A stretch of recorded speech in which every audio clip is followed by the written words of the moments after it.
Saludos cordiales y vamos a dar inicio al tema 3 de la asignatura de agroecología y en esta oportunidad veremos el tema que corresponde al manejo sostenible del suelo.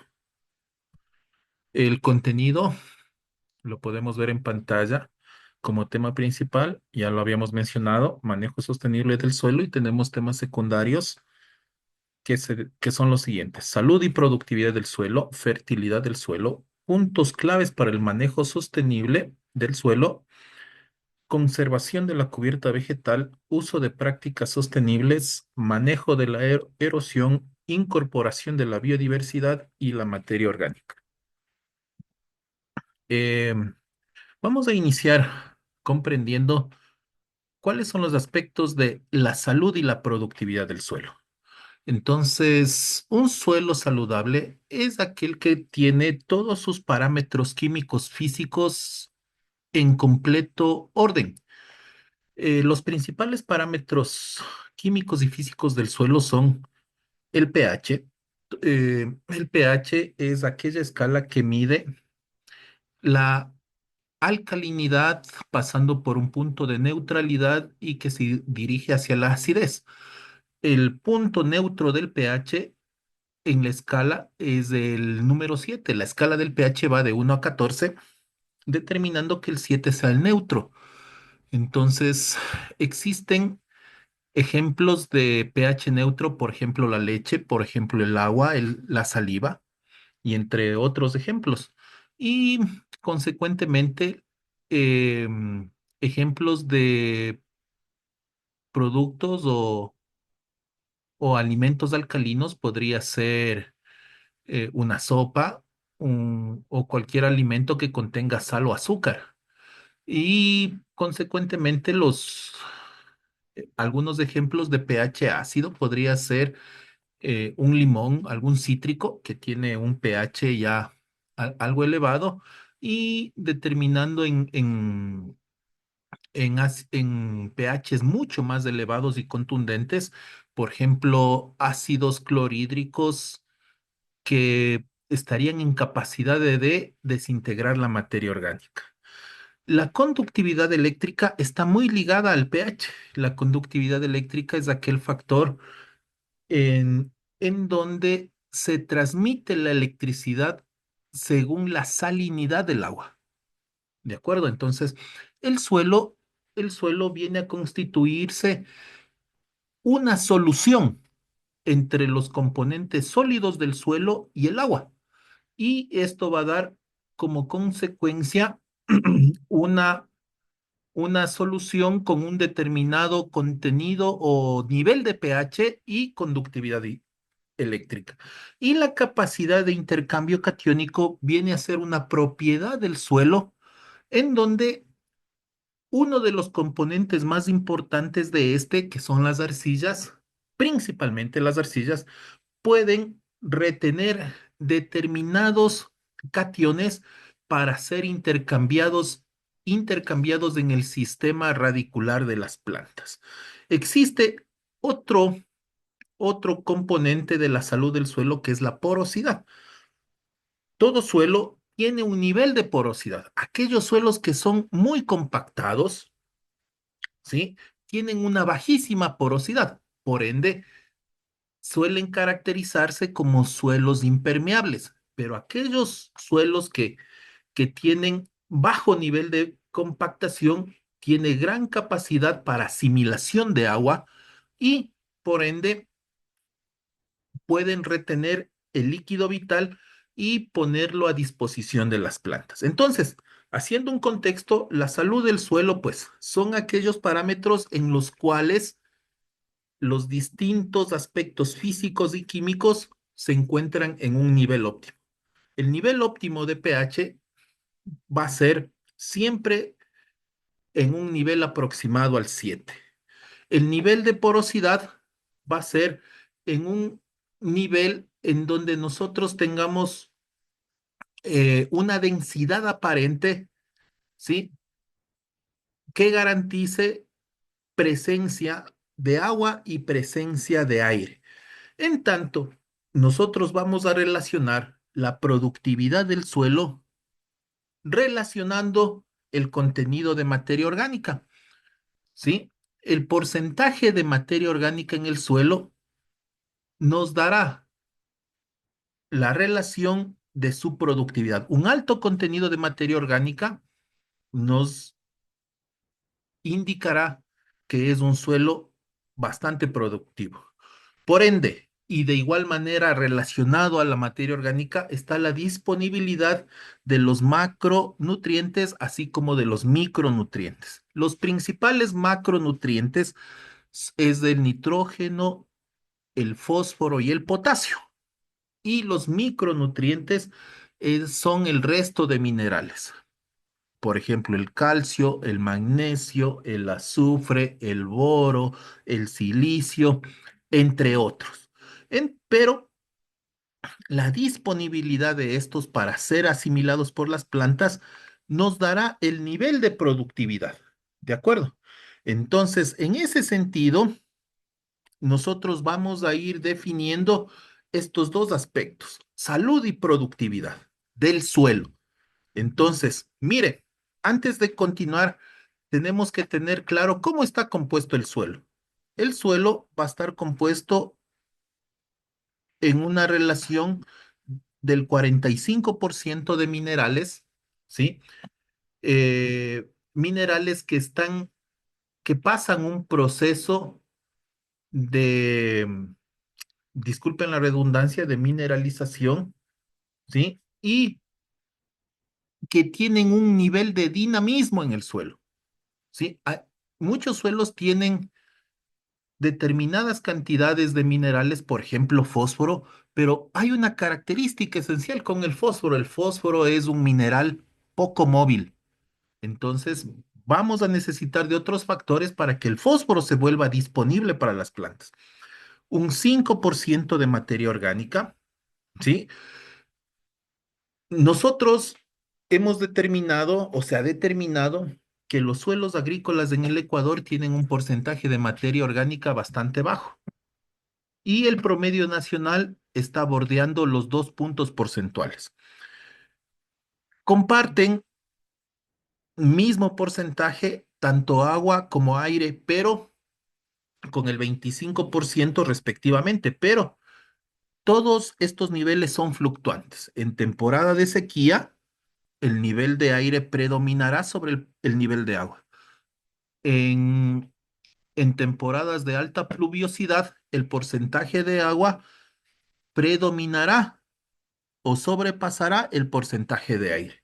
Entonces, ya vamos a ir comprendiendo todo esto. Entonces, la salud y la productividad del suelo determinan la fertilidad del suelo, ¿sí? Es muy probable que tengamos suelos con muy buena salud, pero que sean pocos productivos.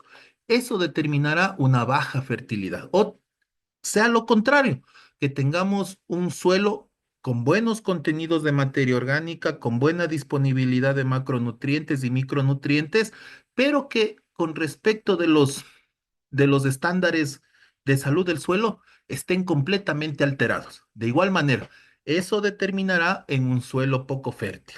¿De acuerdo? Entonces, la interacción entre los factores de la salud y la productividad del suelo dará como resultado la fertilidad del suelo. ¿Y cuál es lo favorable de esto? Nosotros podemos manejar o gestionar cada uno de los parámetros de la salud del suelo, así como de los parámetros de la productividad del suelo. Si tenemos un suelo con un pH que no nos favorece, por ejemplo, si nosotros tenemos suelos ácidos, valores que estarían bordeando 5,5 o menos, a ese nivel de pH se vuelve disponible el aluminio. Y el aluminio es un elemento tóxico para las plantas. Entonces, ¿qué debemos hacer? Necesitamos elevar el pH del suelo. ¿Cómo lo podemos elevar el pH del suelo? Aumentando el contenido de materia orgánica o incorporando enmiendas minerales, principalmente las que tienen alto contenido de calcio. ¿De acuerdo? Entonces, ahí favoreceríamos nosotros todas estas prácticas y todos estos estándares que nos favorecerán la salud, productividad del suelo y derivarán en un suelo fértil. ¿De acuerdo? Ahora vamos a revisar ciertos puntos claves para el manejo sostenible del suelo, ¿sí? Principalmente iniciaremos con la conservación de la cubierta vegetal. Nosotros en la realidad amazónica tenemos ciertos procesos, tenemos ciertas realidades que nos ayudan a preservar el suelo, ¿sí? Entonces, siempre tenemos la presencia de barbechos o cobertura en los sitios productivos que nos permiten disminuir los niveles de erosión.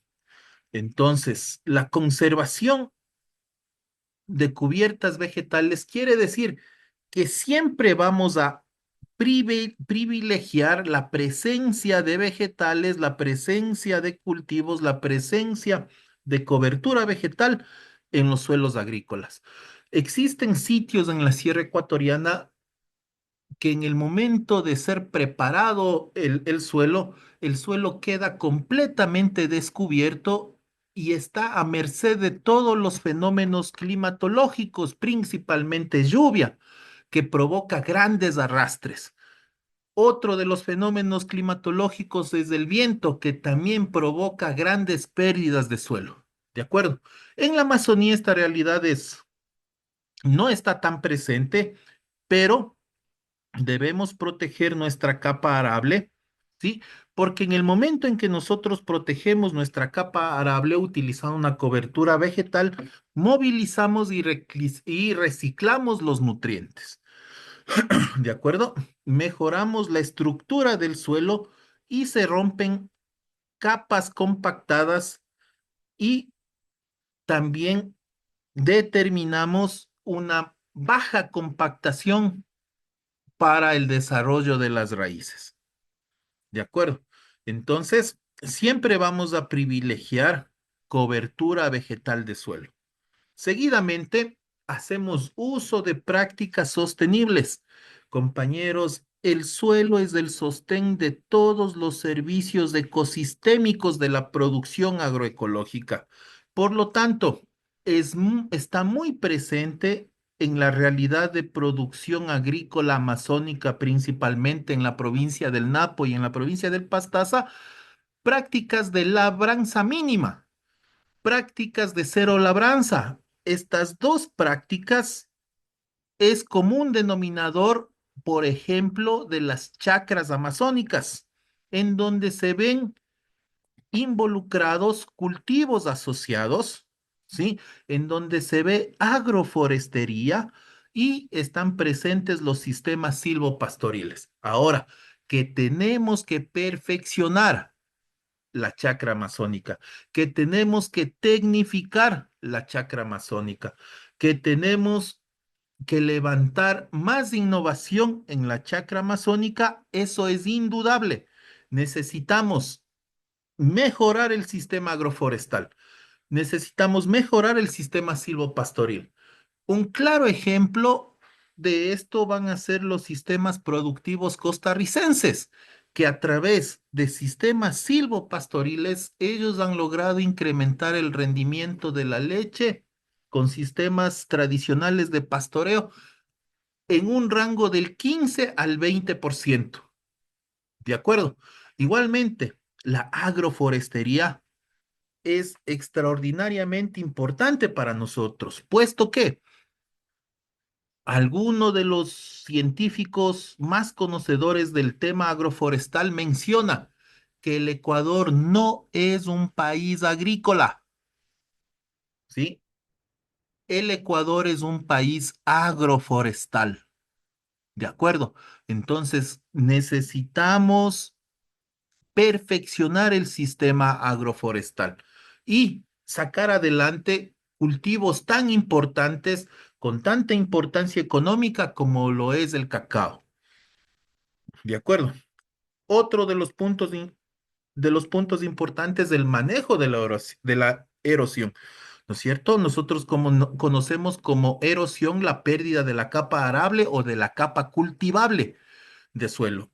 Entonces, estas se dan principalmente por escorrentías provocadas por la fuerza del agua y también por pérdidas eólicas provocadas por la fuerza del viento. Nosotros en nuestra realidad amazónica tenemos la presencia de fuertes escorrentías, principalmente en zonas recién deforestadas. ¿De acuerdo? Entonces, las escorrentías, las lixiviaciones de nutrientes, el arrastre de capa superficial es muy fuerte en zonas laderosas o con altas pendientes. Entonces, siempre vamos a favorecer la presencia de cobertura vegetal y principalmente barreras vivas que contengan todos estos arrastres. Tenemos que favorecer la incorporación de la biodiversidad, ¿de acuerdo?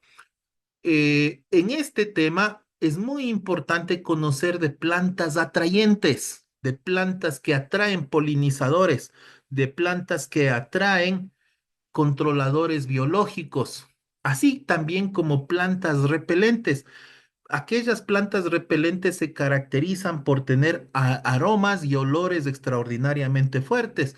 Nosotros las conocemos o hay algunos ejemplos muy importantes como es la ruda, como es el floripondio y otros ejemplos adicionales. Entonces debemos conocer las características de las plantas, ¿de acuerdo? Y sobre todo que su gran biodiversidad nos permitirá, sí, favorecer todos los procesos de seguridad y soberanía alimentaria, ¿de acuerdo? Uno de los puntos claves también es la materia orgánica, ¿de acuerdo? Y sabemos de dónde viene la materia orgánica. Como habíamos mencionado en oportunidades anteriores, una de las fuentes inagotables de materia orgánica es el abono animal, que tiene que ser correctamente compostado para aprovechar al máximo todas sus propiedades.